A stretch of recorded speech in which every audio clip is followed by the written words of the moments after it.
G'day YouTube, we're in the Purpose Built Moto garage for another build rundown. The bike sitting behind me, you've seen the style explored before with Purpose Built Moto, but as always, when we're doing something for the second or third time, we're trying to up the game, elevate it to another level and try a few different things. This is the first of our VMX style scramblers that we've built on a base of an XL500. This bike's from 1981 and we've built this guy a couple of bikes before. So let's get into the details on our latest XL500 scrambler build. I'm Tom Gilroy and you're in the Purpose Built Moto garage.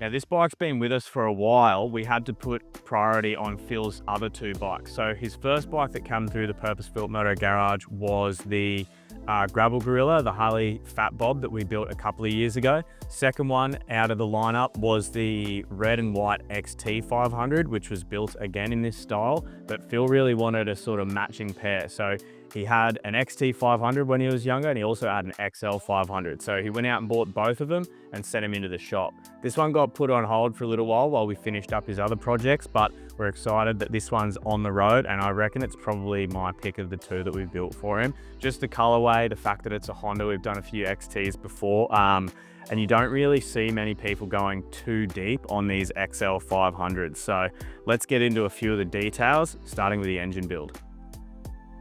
So starting with the engine build on this bike, we've gone and thrown the kitchen sink at it. We've got a 95mm big bore at 10.5:1 compression. So that brings this bike out to a 570. We've got oversized valves put through the heads, obviously new seats and guides. We've run a TM40 upgraded carburetor, the pumper carb kit you get from Mikuni Oz. Obviously, we've done fabrication on the exhaust. We've got an upgraded clutch in there. We've gone with a set of kibble white valve springs, new retainers. So the whole box and dice has been thrown at this motor. It's a lot harder to kick now than what it was before, but that little bit of extra effort is well worth the performance that you gain out of it. This thing's a real treat to ride. So the only thing we couldn't find for this was an upgraded ignition. We've put new coils on it and stuff like that, but generally these bikes you can get upgraded ignitions for. We couldn't find anything for that. We did have to go in and custom make a 12-volt conversion though. So there used to be a few kits available for them and it just makes our life a lot easier. But what we had to do on this one was rewind the charging coil, retrofit a specialty regulator rectifier that we had to source as per specification, and then wire that up to the bike so we can run our 12-volt LED lighting, all the new accessories that we like to put on it, the PBM black box under the seat, as well as any of the other sort of accessories. So we're lucky on this bike that the ignition and charging system are sort of separate. So with the standard ignition system, all of the lighting and accessories are separate. So once we'd finished that up, we'd button the engine up, chucked it in the frame and fabrication begun. So before we got into the sort of aesthetic fabrication, we had a fair bit to get to in terms of the functional fabrication. So things like modifying the front end of the bike, we had to retrofit a bunch of stuff to get the new front end on. We're running a late model motocross front end that's been completely rebuilt and lowered by a Costanzo racing tune. So Charlie's hooked us up with that yet again. Ultra plush setup. This thing is, super comfortable to ride and you can trust that Charlie does a good job with that sort of stuff. On the rear suspension, we're running a lifted YSS. So these are custom built shocks as per our spec. Again, YSS Australia have linked us up with those. Super good turnaround. We literally order them and within 2 days, they're sitting at our door ready to go on the bike. Before we sort of, again, started the styling of this bike, one of the things we really wanted to get onto was retrofitting a later model hub and then doing a disc brake conversion, which is something we haven't done on our VMX style scramblers before. So the hub we've used here is a late model DR650 hub. I use them because firstly because I had one sitting here that I could just throw in the swing arm and I knew it would fit, but they're an easy configuration to modify. So if you need to step the sprocket out or you got to bring it in a little bit, you can do that sort of stuff. And the same with the brake side, because they're just a simply designed hub. So we fit that in the swing arm, linked up a brake rotor, and then we've custom made a bracket for our retrofitted Brembo caliper, and then just utilized a few of the brackets on the swing arm to make our stay. Obviously we had to do a little bit of welding to get the master cylinder on there, and then we're running a little PBM fluid reservoir on the back there, custom made peg for that as well, and the brake lever and stuff like that we all had to just make in-house. So once the suspension modifications were done, the bike was just about ready to get on its own wheels again. We've had the hubs laced up to some new XL rims. We're running a 19 on the front, 17 on the rear. Phil sort of likes these dirt bike style bikes. He does a little bit of off-roading on them, but predominantly they're used for the road. You could run like a 17-17 setup, but to really keep that dirt bike feel on these bikes, I would really prefer to run a 19 on the front. So we're running the Pirelli Scorpion Rally STR, which is sort of a semi-knobby tire, good for on and off road.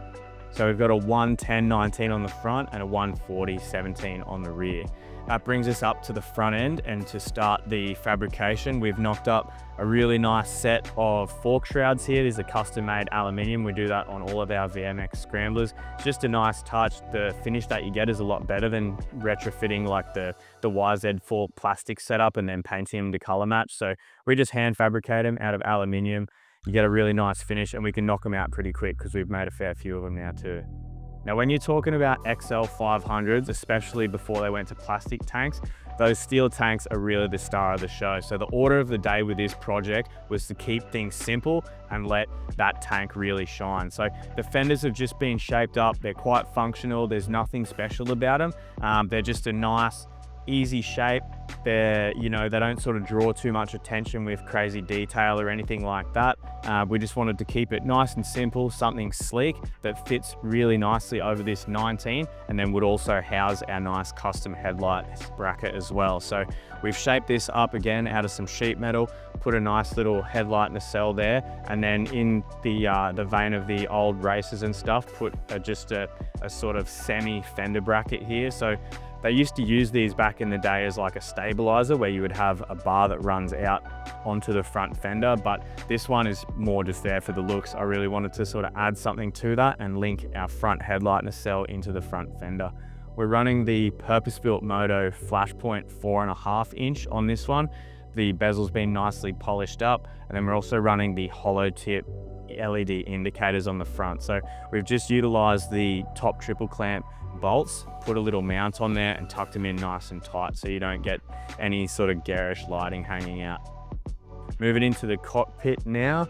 So we've got a set of Renthal fat bars. We've utilized the factory bar clamp that we got with this front end. Because it was a single piece, I sort of liked it, something a little bit different. Got our mini key setup. This is a product that we're going to be releasing for you guys. So it'll contain a tiny little key that you can hide literally anywhere on your bike, and then an ignition relay as well with a wiring diagram showing you how to link it all up. This will be a bit of a complement product for our black box setup, so just to try and make it a bit easier for you guys, give you a bit more of the picture. We're running the Purpose Built Moto 7/8 3-button switches, our underbar scrambler mirrors, a set of nice domino grips here, and then we've just rebuilt the factory brake master cylinder that came with this front end too. So the calipers, master cylinders get rebuilt when we retrofit these front ends, and also find it's a little bit more economical for our customers if you're buying the forks and the triple clamps and the axles and all that shit separately. Cost just blows out. So try to find a guy who's wrecking an old dirt bike, and I just buy absolutely everything for it. So gives you all the bits and pieces that you need, and then you just got to do a bit of machine work, a bearing conversion, and you can normally make these front ends fit pretty nicely.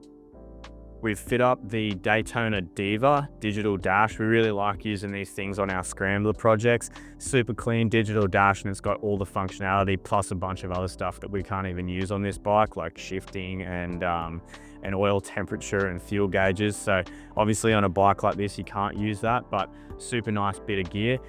Finishing out the front end, we've gone with a set of Pro Taper levers to fit onto our dirt bike master cylinder, and then the clutch perch as well.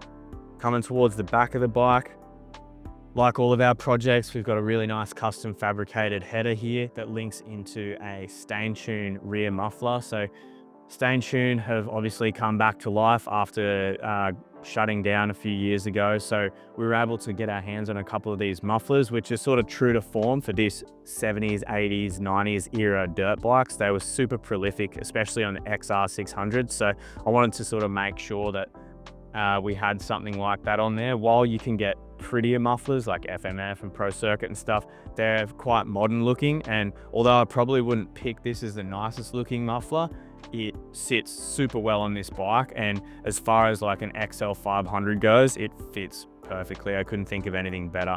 The header's been fitted with the FMF power bomb, so you've heard me talk about these before, and I still won't comment on the performance gains that we get out of those, but I do use them because I reckon they make these big singles sound heaps nicer. It's really difficult to get a good sound and muffle these bikes down without having just an absolutely monstrous muffler on the back. So that's something that we use to allow us to get a bit more creative on the rear end. So we've actually shortened this stain tune muffler up by 150 or 200 mil because they're super long. So we've shortened it up to make it fit with the style of the bike. But when you hear me start it up later, you'll see it actually sounds super crisp and really nice. It's not too loud either, so the cops aren't going to be hassling you. So again, on a little bit more of the bodywork, order of the day was simplicity. So we wanted to make some nice stylish side covers for the bike just to hide a bit of the air filter and the carburetor, and we've also got the battery tucked under there and stuff as well. So super simple. The XL has quite a strange sort of shaped frame. You haven't got like a really nice wide triangle or anything. It's quite angular, so we wanted to carry that on. Because of the suspension modifications that we've done on the bike, everything's sort of leaning up towards the tail. So we've just sort of utilized that, made like a little fairing to cover the top shock mount, and then just a nice triangular piece, detailed it nicely with some paint decals and stuff like that. Again, like we didn't want anything super huge, and I really like to slim these bikes out when it comes to the profile over the top of the bike. So some nice tight, tiny side covers really did the job well. I'll pop off the seat now so I can run you through the electrics and the black box install that we've done under here. Let's pop this seat off. If you want to come in here and check this out. So that's the relay that I was talking about that will come with our little key kit. So you got a 30 amp 12 volt relay that's linked to your mini key, and then that will feed your black box and go through this. So what we've been able to do is hide our little ignition module under here, and then the black box with our accessories fuse, and link it all up using our accessories kit on the black box there. Super nice, clean install. And as you can see, like this is a tight, tiny area on a vintage dirt bike, and you got plenty of room. Another nice little detail are our new Omni Lights on this rear fender. So we've developed this light. It's been out on the market for about 8 or 9 months now, and we're going through our first round of iteration thanks to all of your feedback, guys. So we have a bunch of epic customers that whenever we release a new product, they jump on board, chuck it on their bike, and then they send us what they think about it. There's a few tweaks to make because we never get it right first time around, as much as I'd like to think so. So by the time this video comes out, our new stock will be almost ready to hit the store, so make sure you keep an eye out. And if you got a need for a tiny, super bright little indicator that's e-marked and street legal, make sure you check out our Omni Lights because they are top notch. Last piece of the bodywork was the rear fender fab. Again, like we've been doing a lot more sheet metal on our builds the last year or so. So we've again kept it super simple. There's no crazy body lines. It was just stylish, functional, fit the bill for this project. And then we've integrated our tail tidy setup onto it as well to mount your number plate. So that does two things: allows you a place to mount your plate, but it also gives you Fender that little bit of an extension, so you're covering your rear wheel, and we can get this thing legally on the road.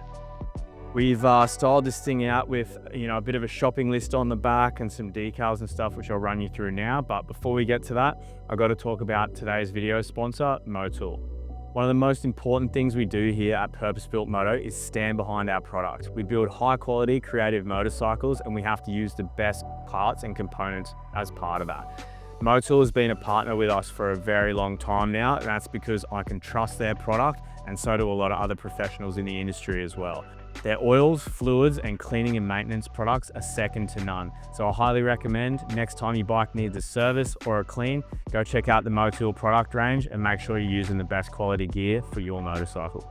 Now, what we do in the process of building our bikes is we never make color choices until we can see the completed bike in the metal. Sometimes our customers have an idea, but I never set anything in stone until we can stand back and look at the shape of this bike, see what we've done, and then we pick colors and style out the design.